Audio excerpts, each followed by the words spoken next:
Hello my dear student, welcome again in my YouTube channel and this is Ankit Tiwari and you are watching me on the platform of Medical Explain. आज हम discuss करने वाले हैं class 11th की biology के second chapter के बारे में जिसका नाम है बायोलॉजिकल क्लासिफिकेशन। उसमें अभी तक हम लोगों ने मोनेरा और प्रोटिस्टा के बारे में स्टडी कर रखा है। अब हम स्टडी करेंगे फंगाई के बारे में।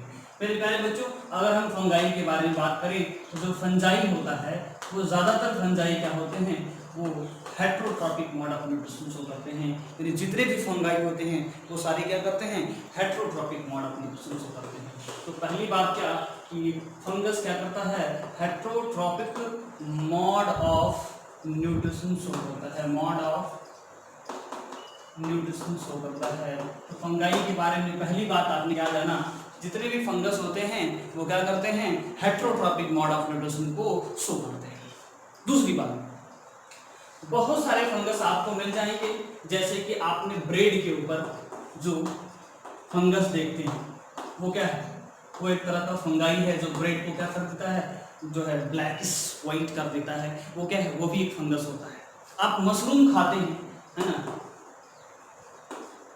आप जो मशरूम खाते हैं वो भी क्या होता है, आप जो मशरूम खाते हैं वो भी क्या होता है, वो भी एक तरह का फंगस ही होता है।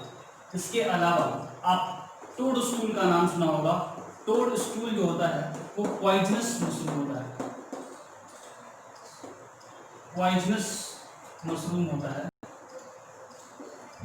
ठीक है, पॉइजनस मशरूम होता है।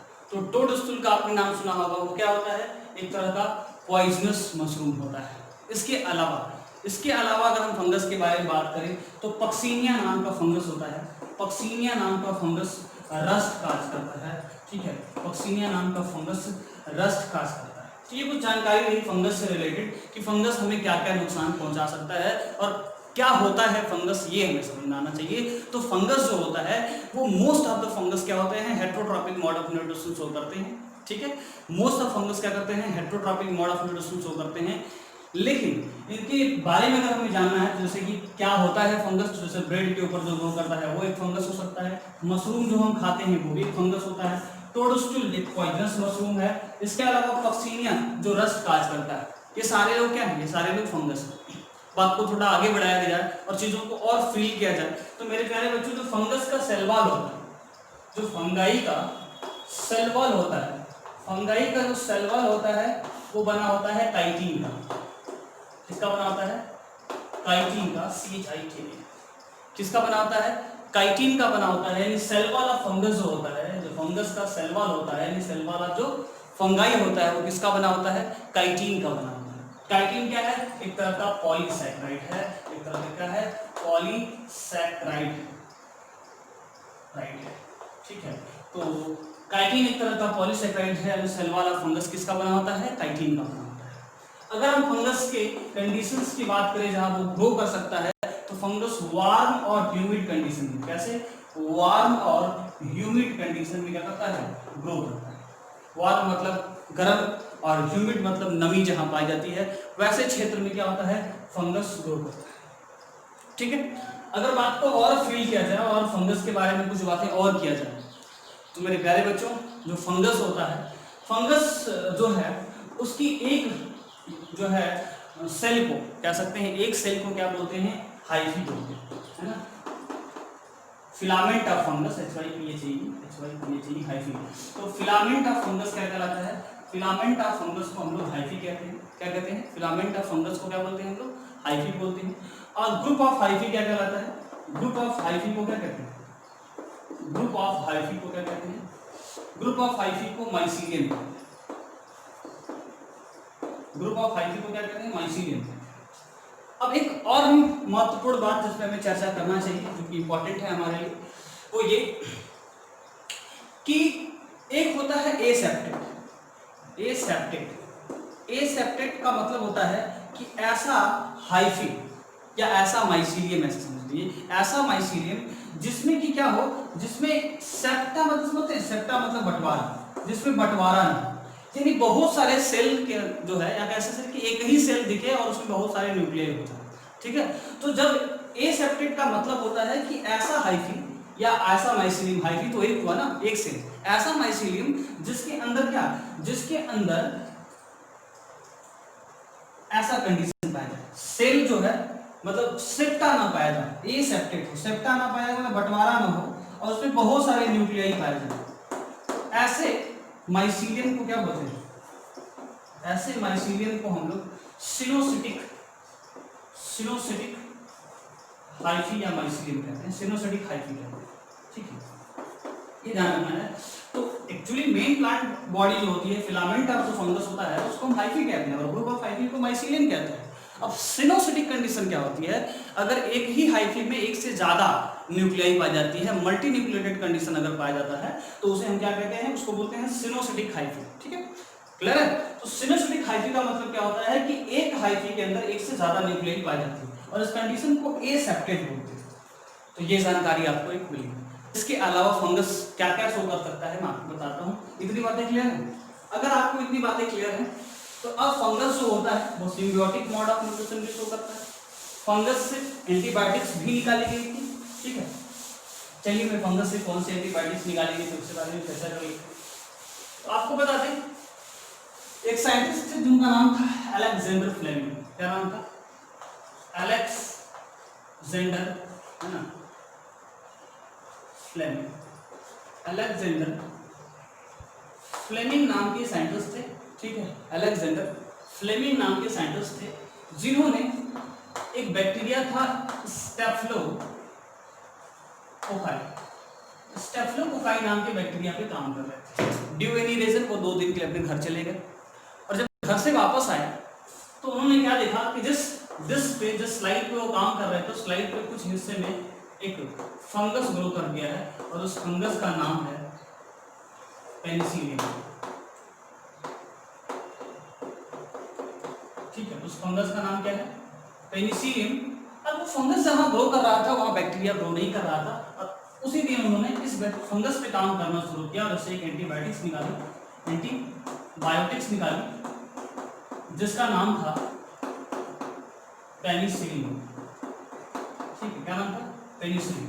तो पेनिसिलिन को फर्स्ट एंटीबायोटिक्स माना जाता है और ये घटना जब हुई उस समय का जो समय था वो 1929 था, 1929 में ऐसा हुआ था, जिसके चलते 3 साइंटिस्टों को 1942 में फ्लेमिंग, है ना, फ्लेमिंग FLE, फ्लेमिंग, है ना, चेन एक साइंटिस्ट थे और एक थे फ्लोरी, फ्लेमिंग, चेन, फ्लोरी, इन तीनों लोगों को नोबेल प्राइज दिया गया 1942। चलिए, फंगस कहा कि सिम्बियोटिक एसोसिएशन भी शो करता है और सिम्बियोटिक एसोसिएशन में 2 फंगस का हमें जिक्र करना होता है। एक होता है लाइकेंस, एक क्या होता है? लाइकेंस, और एक होता है माइकोराइजा। एक होता है लाइकेंस और एक क्या होता है? एक होता है माइक्रोराइजा। मेरे प्यारे बच्चों, अगर लाइकेंस के बारे में बात करें तो इसमें क्या होता है, इसमें एल्गी और फंजाई दोनों एक साथ रहते हैं, ठीक है। जिसमें एल्गी क्या करती है? फंजाई के लिए फोटोसिंथेसिस करती है यानी भोजन बनाती है, और जो एल्गी होती है, जो फंजाई होती है, वो रहने के लिए शेल्टर रहने के लिए शेल्टर और मिनरल प्रोवाइड करती है। क्या करती है? मिनरल्स प्रोवाइड करती है। तो रहने के लिए शेल्टर और क्या करती है? मिनरल प्रोवाइड करती है। तो उसे हम क्या बोलेंगे? उसे बोलते हैं लाइकेंस, जिसमें एल्गी और फंजाई दोनों एक साथ रहते हैं। और एल्गी क्या करती है? फोटोसिंथेसिस करती है और फंजाई इनको क्या करती है? रहने के लिए जगह देती है और मिनरल प्रोवाइड करती है। तो ये एक सिम्बियोटिक मोड ऑफ न्यूट्रिशन हो गया। माइकोराइजा है, माइकोराइजा 2 तरह का होता है, एक एक्टोमाइकोराइजा और एक एंडोमाइकोराइजा, है ना। एक इधर ऊपर ले लेता हूँ, इधर लेता हूँ, यहाँ लेता हूँ। माइकोराइजा 2 तरह का होता है, एक एक्टो होता है और एक एंडो होता है। जो एक्टोमाइकोराइजा होता है, ठीक है ना, वो पाया जाता है आपका पाइनस के अंदर, पाइनस के रूट के अंदर एक्टोमाइकोराइजा पाया जाता है। और एक आपने एंडोमाइकोराइजा का नाम सुना होगा। एंडोमाइकोराइजा को वैम बोलते हैं, वैस्कुलर इररेस्कुलर एंडोमाइकोराइजा, और ये पाया जाता है ऑर्चिड नाम के प्लांट के अंदर। तो ऑर्चिड नाम के प्लांट के अंदर क्या पाया जाता है? एंडोमाइकोराइजा पाया जाता है। और अभी जो बोला मैंने एक्टोमाइकोराइजा, वो पाइनस के पेड़ के अंदर यानी पाइनस के रूट के अंदर पाया जाता है। ठीक है, तो ये कुछ जानकारी रही फंगस से रिलेटेड कि भैया अलेक्जेंडर फ्लेमिंग ने स्ट्रेप्टोकोकाई नाम के बैक्टीरिया पे काम कर रहे थे और उन्होंने स्लाइड पे कुछ दिन बाद देखा कि जो है एक स्पेशल तरह का कोई लिविंग ऑर्गेनिज्म ग्रो किया है। बाद में पता चला ये पेनिसिलियम नोटाटम नाम का एक फंगस है, जिसके चलते वहां कोई भी बैक्टीरिया ग्रो नहीं कर पाया। फिर उन्होंने उस पर रिसर्च किया और फर्स्ट एंटीबायोटिक्स बनाई जिसका नाम था पेनिसिलिन।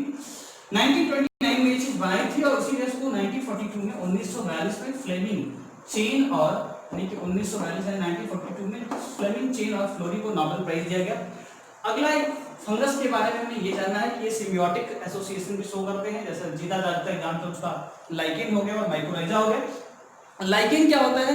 एल्गी और फंजाई, एल्गी और फंजाई दोनों एक साथ रहते हैं, जिसमें एल्गी फोटोसिंथेसिस करती है और फंजाई उसको रहने के लिए जगह और मिनरल प्रोवाइड करती है। ठीक है, और अगर हम माइक्रोराइजा के बारे में बात करता हूं तो माइक्रोराइजा जो होता है वो हायर प्लांट के रूट के अंदर, हायर प्लांट के रूट के अंदर फंगल एसोसिएशन पाया जाता है। जैसे एक्टोमाइक्रोराइजा पाइनस के अंदर पाया जाता है और एंडोमाइक्रोराइजा ग्रैम जो कि ऑर्चिड के अंदर पाया जाता है। नीट 2016 का एक क्वेश्चन है, नीट 2016 में 2 बार हुआ था नीट, उसी में सेकंड टाइम या फर्स्ट टाइम में ये पूछा गया। ठीक है, तो ये चीज दिमाग में रखिएगा। बात को आगे बढ़ाते हैं, चीजों को और फील करते हैं। ये तो थोड़ी बहुत जानकारी रही फंगस से रिलेटेड। ठीक है, आगे बढ़े तो चलिए ध्यान दीजिएगा।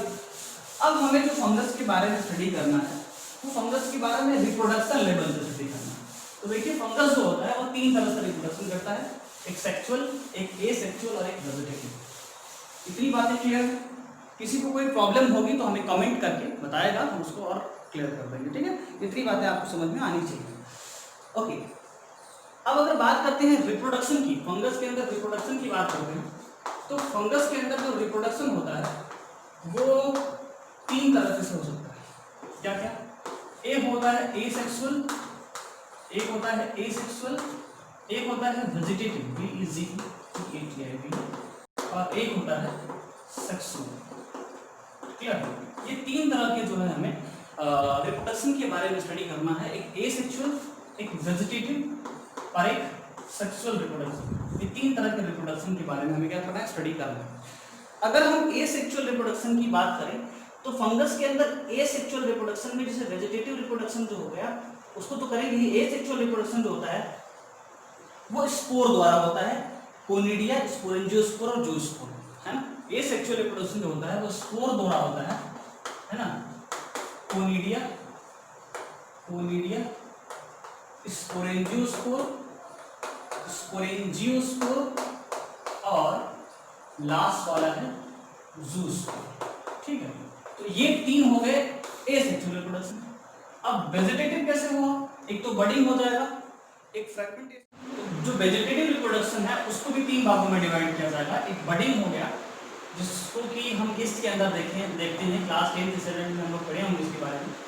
दूसरा क्या बोला मैंने? फ्रैगमेंटेशन हो सकता है, जिसमें कि इसकी बॉडी या किसी भी फंगस की बॉडी बहुत सारे टुकड़ों में टूटेगी और फिर से क्या करेगा एक न्यू बॉडी बन के तैयार हो जाएगा। तो बडिंग हो गया, फ्रैगमेंटेशन हो गया और एक चीज़ और होती है वो होता है fission.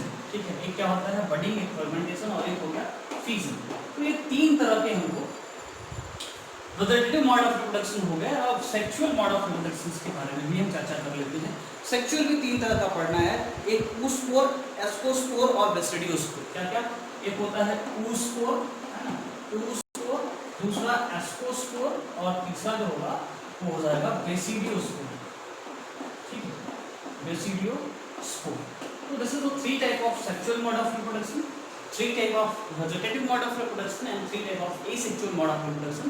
Into the asexual mode of reproduction is conidia, sporangiosperm and zoospore. Into the vegetative, budding is fragmentation and fission. और अगर हम मान लीजिए सेक्सुअल मोड ऑफ रिप्रोडक्शन के बारे में बात करते हैं तो उसको याद कर सकते हैं एबीओ ब्लड रूटिंग सिस्टम से। आप जानते हैं ब्लड रूटिंग सिस्टम 3 तरह का होता है। तो ए से क्या होता है? एस्कोस्पोर, बी से बेसिडियोस्पोर और ओ से oospore। तो एक ट्रिक हुआ जिससे आप बड़ी आसानी से दिमाग में सेट कर सकते हैं कि भाई फंगस के अंदर सेक्सुअल मोड ऑफ रिप्रोडक्शन कैसे होता है। अब सेक्सुअल मोड ऑफ रिप्रोडक्शन को अंजाम कैसे दिया जाता है इसको फील करना जरूरी है। ठीक है, तो चलिए मैं यहाँ से स्टार्ट करता हूँ। देखो जो सेक्सुअल मोड ऑफ रिप्रोडक्शन जो फंगस के अंदर होता है वो 3 स्टेज में होता है। पहले प्लाज्मोगैमी, फिर कैरियोगैमी, ठीक है, और अल्टीमेटली बन जाता है फिर उसमें हो जाता है मियोसिस। तो कैसे होता है मैं पहले स्टेज बताता हूँ। पहले में क्या होता है? प्लाज्मोगैमी, प्लाज्मोगेनी का मतलब क्या होता है ये फील करते हैं। मेरे प्यारे बच्चों, प्लाज्मोगेनी में होता ये है कि जैसे मान लीजिए एक फंगस की बॉडी, एक फंगस की हाइफी ये रही और दूसरी फंगस की हाइफी ये रही। अब पहले ये दोनों क्या करते हैं, आपस में फ्यूज होते हैं, ठीक है।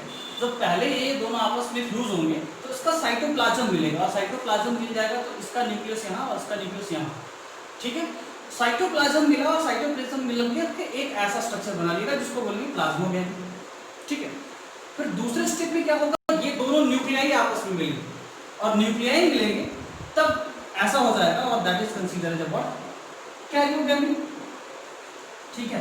और जब कैरियोगेमी बन जाएगा तो क्या बन जाएगा, 2n जाइगोट बन जाएगा, ठीक है। 2n जाइगोट बनेगा।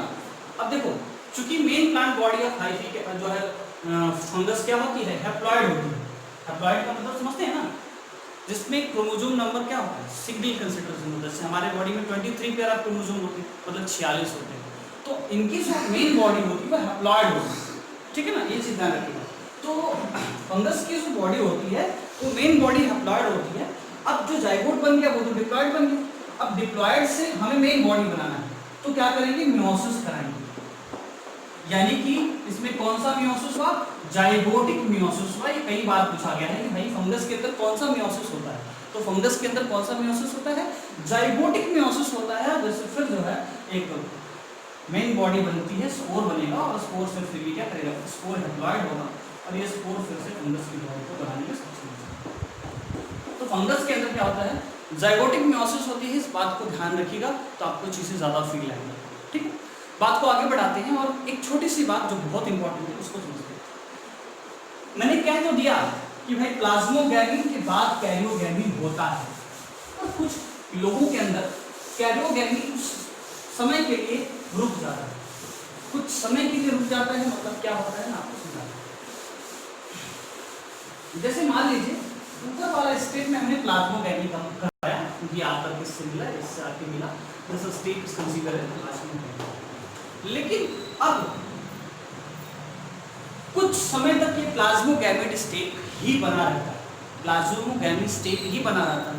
इसका दोनों न्यूक्लियर अलग अलग होते हैं और इस स्टेट को हम क्या बोलेंगे, इसको बोलेंगे n+n स्टेट, और ये इसको डाई कैरियन स्टेज भी बोलते हैं। डाई कैरियन स्टेज यानी एक ही सेल के अंदर दो न्यूक्लियर आ तो गए हैं पर अभी फ्यूज नहीं हुए हैं, तो उसको बोलते हैं n+n स्टेज है, ठीक है।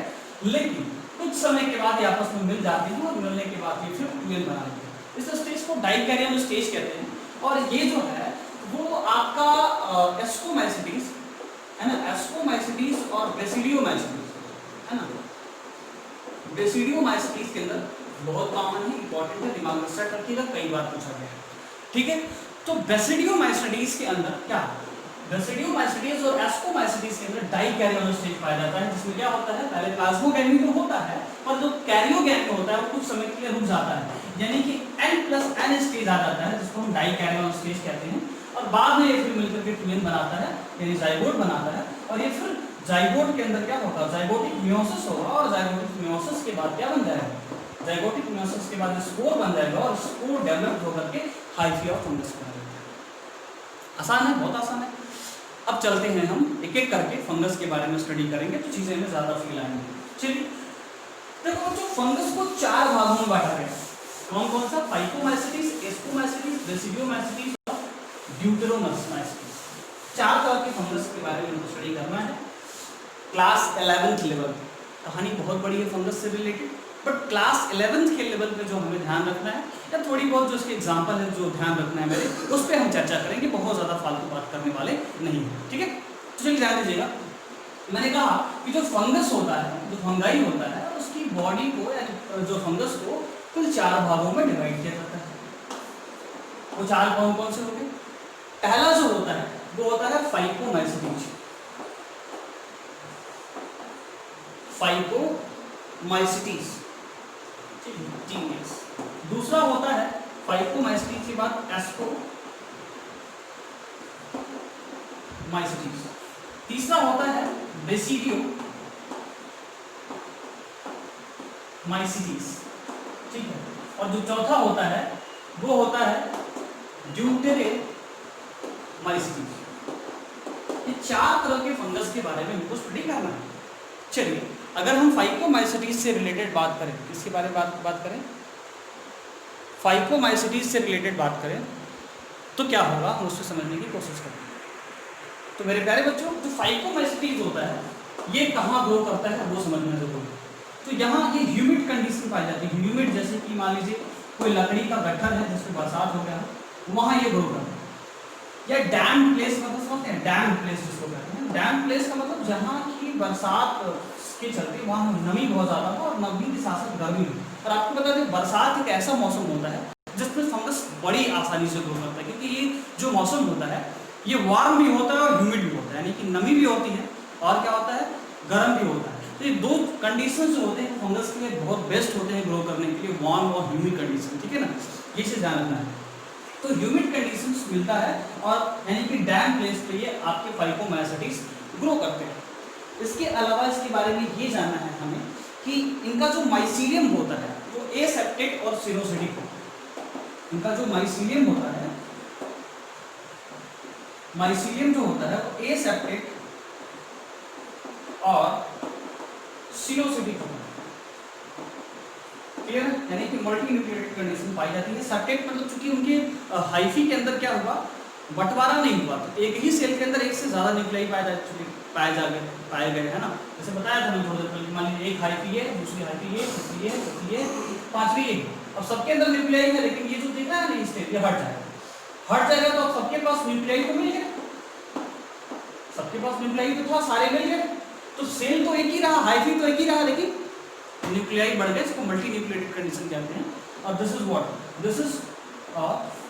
What aseptate and coenocytic condition. इसको क्या बोलेंगे, एसेप्टेट और सिनोसिटिक। एसेप्टेट मतलब बंटवारा नहीं है, मतलब सेप्टेट ही, एसेप्टेट ही नहीं है, तो सारे न्यूक्लियाई एक ही सेल में आ जाएंगे, उस कंडीशन को सिनोसिटिक कंडीशन कहते हैं, यानी कि मल्टी न्यूक्लियोटाइड कंडीशन कहते हैं। क्लियर है, बातें फील आ रही हैं। अब देखिए, अब इसके अंदर रिप्रोडक्शन से रिलेटेड बातें करेंगे हम लोग। तो देखिए, जो इनके अंदर रिप्रोडक्शन जो होता है वो asexual reproduction take place by the zoospore motile और एप्लेनोस्पोर नॉन मोटाइल। समझ रहे हैं, जो एसेक्सुअल रिप्रोडक्शन होता है वो एसेक्सुअल रिप्रोडक्शन जूस्पोर द्वारा होता है, जो कि मोटाइल होता है, ठीक है। और एक होता है एप्लेनोस्पोर। ये क्या होता है, एप्लेनोस्पोर, और एप्लेनोस्पोर जो होता है वो नॉन मोटाइल होता है, ठीक है। इतनी बातें क्लियर नहीं। तो जूस्पोर मोटाइल होता है और एप्लेनोस्पोर क्या होता है, नॉन मोटाइल होता है। इसके अलावा जो हमें ध्यान देना है वो ये ध्यान देना है कि ये लोग जो है, इनके अंदर जो स्पोर क्रिएट होता है वो क्रिएट होता है एंडोजीनियसली। जो स्पोर क्रिएट होता है वो एंडोजीनियसली क्रिएट होता है। एंडोजीनियसली और एक्सोजीनियसली का मतलब समझिएगा। एंडोजीनियसली मतलब बॉडी के अंदर से अगर क्या बनता है, स्पोर बनता है, तो उसको बोलते हैं एंडोजीनियसली। और अगर यही चीज ऐसा हो कि बॉडी के ऊपर कोई फ्रूटिंग बॉडी बने और उस पे से स्पोर बने, जैसे कि स्पोरेंजियम बन जाए, और उसके अंदर से अगर आप जो है स्पोर निकले, है ना, एक स्ट्रक्चर बन जाए और उसके अंदर से स्पोर निकले, तो उसको बोलते हैं एक्सोजीनियसली, ठीक है। पर इनके अंदर क्या एंडोजीनियसली बॉडी के अंदर से बन रहा है, बॉडी के अंदर से स्पोर बन करके निकलता है। तो जो एसेक्सुअल स्पोर उनके अंदर बनते हैं वो कैसे बनते हैं, एंडोजीनियसली बनते हैं। बड़ा इंपॉर्टेंट है, पूछा जाता है। तो एसेक्सुअल स्पोर कैसे निकलते हैं, एंडोजीनियसली निकलते हैं, ठीक है। क्लियर है, तो चलिए इसको मिटाते हैं और बात को और आगे बढ़ाते हैं। अगर इतनी बातें आपको क्लियर है तो उसको मिटाते हैं और फिर बात को आगे बढ़ाते हैं, ठीक है। तो क्या क्या जाना भाई हम लोगों ने फाइकोमाइसीटीज के बारे में।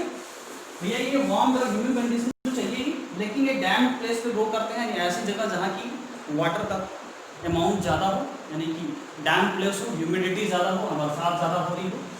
इनकी जो माइसीलियम थी वो क्या थी, इनकी जो माइसीलियम थी वो एसेप्टेट थी और सिनोसिटिक थी, ठीक है।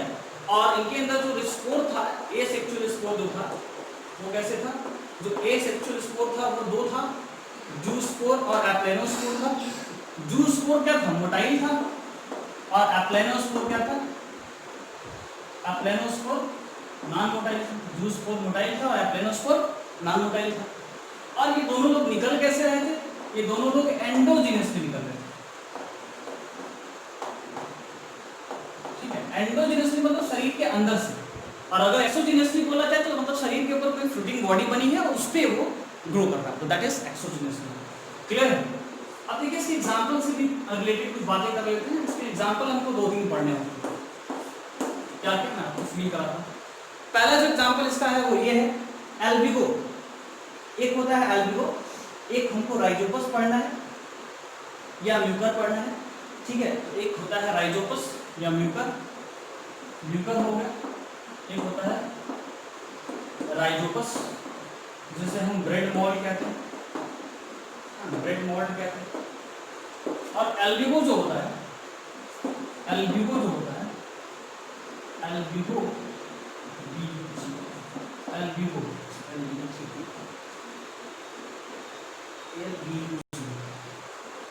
एल्बिगो कैंडिडा इसका नाम है। एल्बिगो कैंडिडा जो होता है वो काज करता है पैरासिटिक फंगाई ऑन मस्टर्ड होता है, parasitic fungi on mustard plant होता है। कहाँ? Parasitic fungi on mustard plant. तो this is about Albugo candida, जो क्या होता है पैरासिटिक फंगाई होता है मस्टर्ड प्लांट। अगली बात जो हमें ध्यान देनी है तो ये ध्यान देनी है कि एल्बिगो कैंडिडा होता है तो बेसिकली क्या काज करता है, व्हाइट रस्ट ऑफ क्रूसीफर काज करता है। क्या काज करता है? व्हाइट रस्ट ऑफ क्रूसीफर काज करता है। तो ये जानकारी रही कुछ हमारे फाइकोमाइसीटीज से रिलेटेड। अब हम बात करेंगे एस्कोमाइसीटीज से रिलेटेड। अगर इतनी बातें आपको क्लियर हो गई तो जरूर हमें कमेंट करके बताइएगा कि सर इतनी बातें हमको समझ में आ गई। अब बात को आगे बढ़ाएंगे हम लोग, तो आप सीखेंगे किसके बारे में, एस्कोमाइसीटीज के बारे में। देखिए बच्चों को एक्सकोमाइसीटीज होता है उसको कैसे समझेंगे, ध्यान दीजिएगा। एस्कोमाइसीटीज, एस्कोमाइसीटीज की कहानी ये है, इसको हम सैक फंजाई बोलते हैं। क्या बोलते हैं? Sac fungi. पहली बात क्या है एस्कोमाइसीटीज के बारे में, इसको हम क्या बोलते हैं? सैक फंजाई बोलते हैं। दूसरी बात क्या है इसके बारे में? दूसरी बात यह है कि इसमें यूनिसेलुलर और मल्टीसेलुलर दोनों कंडीशन पाई जा सकती है। क्या? यूनिसेलुलर और मल्टीसेलुलर दोनों तरह के फंगस पाए जा सकते हैं। मल्टीसेलुलर दोनों तरह के फंगस पाए जा सकते हैं। अगर मैं यूनिसेलुलर फंगस की बात करूं तो इसमें होता है आपका ईस्ट, ठीक है। और अगर मल्टीसेलुलर फंगस की बात करूं तो बहुत सारे होते हैं, जैसे पेनिसिलियम। अब इसके एग्जाम्पल को अगर मेरे को याद रखना हो तो बहुत आसान सा तरीका है, मेरे को पूरा भरोसा है आप याद रखेंगे।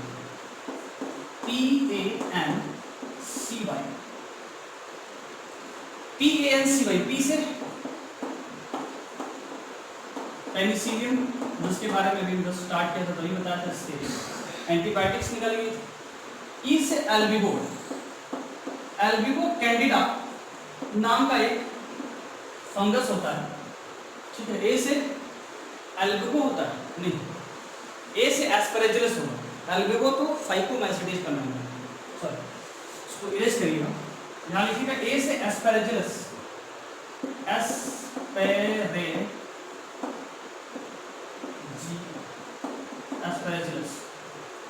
अब एस्परेजिलस जो होता है उसके दो स्पीसीज के बारे में हमको स्टडी करना है। हाँ, एस्परेजिलस के दो स्पीसीज होते हैं, एक होता है फ्लेवस और एक होता है एस्परेजिलस नाइगर। एस्परेजिलस फ्लेवस से एक केमिकल निकाला जाता है जिसका नाम है एफ्लोटॉक्सिन, जो बहुत जहरीला होता है, बड़ा नुकसान पहुंचाता है ह्यूमन बीइंग को। यही जहर सोक्रेटिस नाम के एक इंसान को दिया गया था, जो कहीं के भगवान माने जाते थे, है ना। सोक्रेटिस अगर आप पढ़े होंगे, हम लोग पढ़े थे इंग्लिश की जो है बुक में, तो एस्परेजिलस फ्लेवस एफ्लोटॉक्सिन इससे निकाला जाता है। और एस्परेजिलस नाइगर जो होता है वो साइट्रस कैंसर काज करता है, ठीक है। ये भी चीज आपको दिमाग में बैठा रखनी है कि साइट्रस कैंसर जो है एस्परेजिलस नाइगर काज करता है। अब आते हैं एन से होता है न्यूरोस्पोरा, बहुत इंपॉर्टेंट है। न्यूरोस्पोरा क्रासा, न्यूरोस्पोरा क्रासा को हम लोग ड्रोसोफिला ऑफ प्लांट किंगडम कहते हैं। और ऐसा इसलिए कहते हैं क्योंकि प्लांट किंगडम में किंगडम में, प्लांट किंगडम में जितने भी जेनेटिकल रिसर्च में है, बायोटेक्नोलॉजिकल रिसर्च में है, वो इसी पे होते हैं, ड्रोसोफिला पे, न्यूरोस्पोरा पे। और इसीलिए न्यूरोस्पोरा क्रासा को ड्रोसोफिला प्लांट किंगडम कहते हैं। ड्रोसोफिला एनिमल के लिए रिसर्च किया गया था बायोटेक्नोलॉजी और जेनेटिक्स में, और उसी तरह से प्लांट के बारे में जानने के लिए हम लोग क्या लिए थे, न्यूरोस्पोरा क्रासा लिए थे, बहुत इंपॉर्टेंट। अब अगला स्पीशीज क्लेविसिप्स। क्लेविसिप्स जो होता है परप्यूरिया, क्लेविसिप्स परप्यूरिया जो होता है ये काज करता है इरगॉट डिजीज। क्या काज करता है? इरगॉट डिजीज। इरगॉट डिजीज इन राई एंड बाजरा। ठीक है, राई और बाजरा के अंदर क्लेविसिप्स परप्यूरिया क्या करता है? बीमारी काज करता है, इरगॉट डिजीज ऑफ राई एंड बाजरा। और सबसे महत्वपूर्ण बात जिसके बारे में हमको यहाँ ध्यान देना है कि इरगॉट डिजीज ऑफ बाजरा तो काज करता ही है, इसके अलावा एक चीज और ध्यान रखना है जो क्लेविसिप्स परप्यूरिया के बारे में जानना बहुत जरूरी है, वो ये है कि इससे एक केमिकल निकाला जाता है जिसका नाम है LSD, लिसार्जिक एसिड डाइएथाइल एमीन, जो कि क्लास 12th में हमको पढ़ना है। ठीक है, तो LSD नाम का एक केमिकल होता है जो कि क्लेविसिप्स परप्यूरिया से निकाला जाता है, और ये हेलुसिनोजेनिक होता है। हेलुसिनोजेनिक होता है। अब एक बच्चे ने कहा हेलुसिनोजेनिक का मतलब क्या है? तो जैसे आप समझिए कि रात में अगर आप सांप के बदले अगर आप टायर देख लेते हैं, आपको लगेगा सांप है। अगर कोई चाकू लेके आपकी तरफ आएगा तो लगेगा कि आपको मारने आ रहा है, कुछ ऐसा फील होता है। जब कुछ ऐसा फील हो तो इस कंडीशन को हम हेलुसिनेशन कहते हैं बच्चों, ये आपको ध्यान में रखके चलना है। तो हेलुसिनोजेनिक प्रॉपर्टी पाई जाती है LSD के अंदर, चीजें क्लियर है? और वायु से इसको होता ही है, क्लियर? तो ये थोड़ी बहुत जानकारी थी क्लेविसिप्स परप्यूरिया के बारे में। क्लेविसिप्स परप्यूरिया जो होता है वो इरगॉट डिजीज ऑफ बाजरा या राइस का काज करता है, और इससे LSD निकाला जाता है जो हेलुसिनोजेनिक प्रॉपर्टी काज करता है। एक बार क्या नीट में क्वेश्चन पूछा गया है कि एस्पेरेजिलस भी क्या हेलुसिनोजेनिक प्रॉपर्टी रखता है? जी बिल्कुल। एस्पेरेजिलस का जो फ्लेवस होता है, एस्पेरेजिलस फ्लेवस जो होता है वो उससे एफ्लोटॉक्सिन निकाला जाता है, और ये भी क्या होता है? हेलुसिनोजेनिक प्रॉपर्टी रखता है। ये भी हेलुसिनोजेनिक प्रॉपर्टी रखता है। इस चीज को आप अपने दिमाग में बैठा के चलेंगे तो आपको ज्यादा फील आए। ठीक है, चीजें क्लियर हैं? अगर इतनी बातें क्लियर हैं तो अब हम आगे बढ़ते हैं, और हमें थोड़ी बहुत जानकारी और लेनी है यहाँ, वो ये कि इनके अंदर रिप्रोडक्शन कैसे है। तो रिप्रोडक्शन तो दोनों तरह से होता है, सेक्सुअल भी होता है और एसेक्सुअल भी होता है। ठीक है, सेक्सुअल और एसेक्सुअल दोनों होता है। कैसे होता है मैं आपको बताता हूँ, पहले ऊपर वाला मिटाना। एक बार रिपीट कर देता हूँ ताकि आपको समझ में आ जाए। एस्कोमैस्टिस को सैक फंजाई कहते हैं। सैक फंजाई के बारे में जानना अगर हमें है तो हम एस्कोमैस्टिस के बारे में स्टडी करते हैं। यूनिसेलुलर जो होता है वो यूनिसेलुलर एस्कोमैस्टिस होता है, और मल्टीसेलुलर जो एस्कोमैस्टिस होता है पेनिसिलिन। अब इसके एग्जाम्पल के बारे में हमने बात किया तो मैंने कहा PANCY से इसका एग्जाम्पल याद रखेंगे। P से पेनिसिलिन नोटाटम, जैसे कि एक पहली एंटीबायोटिक्स निकाली गई थी 1929 में, जिसपे अलेक्जेंडर फ्लेमिंग ने काम किया था। काम कर रहे थे जो है स्टेप्टोकोकाई नाम के बैक्टीरिया पे, लेकिन जो है दुर्भाग्यवश इनको 1929 में इसके बारे में जानकारी मिल गई, और इसीलिए इस घटना को हम सेरेंडिपिटी कहते हैं। सेरेंडिपिटी का मतलब होता है जो काम हम नहीं करने चले हैं और वो अगर हो जाए तो उसको हम साइंस में सेरेंडिपिटी कहते हैं। अब ए से क्या होता है? एस्पेरेजिलस, और एस्पेरेजिलस फ्लेवस और नाइगर दो स्पीशीज बनाए, एक से एफ्लोटॉक्सिन निकाला जाता है, एक साइट्रस कैंसर का। एन से न्यूरोस्पोरा क्रासा जो कि ड्रोसोफिला प्लांट किंगडम कहलाता है, और इसका बायोटेक्नोलॉजी और जेनेटिक्स में बड़ा रोल होता है प्लांट से रिलेटेड। क्लेविसिप्स परप्यूरिया से एयरबोर्न डिजीज ऑफ बाजरा और राई काज करता है, और इससे ही LSD निकाला जाता है जो हेलुसिनोजेनिक प्रॉपर्टी को रखता है, और साथ में LSD भी हेलुसिनोजेनिक प्रॉपर्टी रखता है। ये नीट में पूछा गया क्वेश्चन। तो ये थोड़ी बहुत जानकारी रहेगी इसके बारे में, एस्कोमैस्टिस के बारे में। अब उसके अंदर रिप्रोडक्शन जो होता है वो दो तरह से हो सकता है, सेक्सुअल और एसेक्सुअल। तो चलिए हम उसके रिप्रोडक्शन के बारे में सीखेंगे। पहले हम इसको मिटाते हैं। इतनी बातें आई होप आपको समझ में आई होगी। अगर समझ में आई होगी तो आप हमको मैसेज करिएगा सर यस, और नहीं समझ में आई तो करिएगा नो। ठीक, चीज़ों को और अच्छे से क्लियर किया जाएगा। बात को आगे बढ़ाते हैं, और अब हम सीखेंगे कि जो एसेक्सुअल रिप्रोडक्शन होता है वो कोनिडिया द्वारा होता है, और वो एक्सोजीनियसली होता है। एसेक्सुअल रिप्रोडक्शन जो होता है वो इनके अंदर कोनिडिया द्वारा होता है, और वो क्या होता है, एक्सोजीनियसली निकलता है, यानी शरीर के बाहर किसी हिस्से से निकलता है। और जो सेक्सुअल स्पोर होता है वो एस्कोस्पोर होता है, वो एंडोजीनियसली प्रोड्यूस होता है। जो सेक्सुअल स्पोर होता है वो होता है एस्कोस्पोर, और एस्कोस्पोर जो होता है वो इनके अंदर